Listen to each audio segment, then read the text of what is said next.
पश्चिम बंगाल में वो हो गया जिसकी कल्पना शायद ममता बनर्जी ने कभी सपने में भी नहीं की होगी। 2026 के विधानसभा चुनाव में बीजेपी ने बंगाल की सत्ता के सारे समीकरण ही बदल डाले। दीदी के 2 फूल मुरझा गए और भाजपा का कमल पूरी शान से खिल गया। लेकिन इस जीत के असली हीरो निकले उत्तर प्रदेश के मुख्यमंत्री योगी आदित्यनाथ। योगी की एक एक हुंकार दीदी की टीएमसी पर भारी पड़ गई। आंकड़े गवाही दे रहे हैं।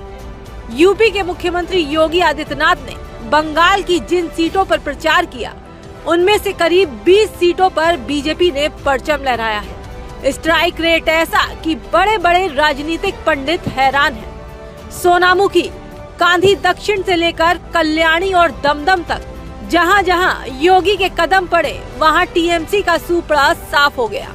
यूपी के सीएम योगी आदित्यनाथ बंगाल चुनाव में भाजपा के स्टार प्रचारकों में से एक थे। ऐसे में उन्होंने बखूबी अपनी जिम्मेदारी को निभाया। पश्चिम बंगाल की कई विधानसभा सीटों पर धुआंधार चुनाव प्रचार किया। अलग अलग इलाकों में पहुंचकर पार्टी प्रत्याशियों के समर्थन में खुलकर रैली की और जनता का रुख बीजेपी के पक्ष में मोड़ने के लिए एड़ी चोटी का जोर लगा दिया। तकरीबन 22 सीटों पर मुख्यमंत्री योगी ने अपनी पार्टी के लिए जबरदस्त माहौल बनाया, जिसका सीधा असर नतीजों पर दिख रहा है। योगी आदित्यनाथ ने सोनामुखी, नंदकुमार, कांधी दक्षिण, बाराबनी, रामपुर हाट, बोलपुर, माथाभांगा, धूपगुड़ी, पिंगला, जौयपुर, गारबेटा, जोरासाको, चकदहा, उदय नारायणपुर, नवद्वीप, कटवा, बागदा, धानेखाली और राजा रहाट गोपालपुर विधानसभा क्षेत्रों में जनसभाएं की थी। इसके अलावा बांकुड़ा, कल्याणी और दमदम में भव्य रोड शो कर शक्ति प्रदर्शन किया।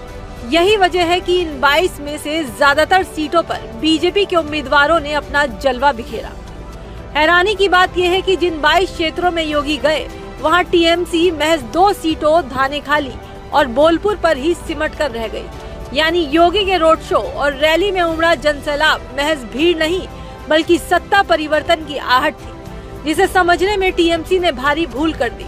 ममता बनर्जी के गढ़ माने जाने वाली सीटों पर भी बीजेपी ने सेंध लगा दी है। योगी आदित्यनाथ ने अपनी रैलियों में बिना लाग लपेट के सीधा प्रहार किया था।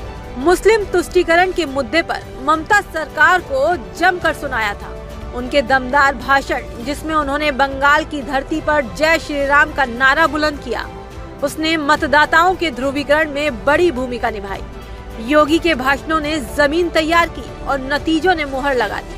फिलहाल बंगाल की ये जीत भाजपा के लिए महज एक चुनावी जीत नहीं, बल्कि एक वैचारिक विजय है और इस विजय के नायक बनकर उभरे हैं योगी आदित्यनाथ। क्या आपको भी लगता है कि योगी के बिना बंगाल में ये करिश्मा मुमकिन था? क्या ये योगी आदित्यनाथ का हिंदुत्व मॉडल था जिसने बंगाल में भगवा लहरा दिया? अपनी राय कमेंट बॉक्स में जरूर दें।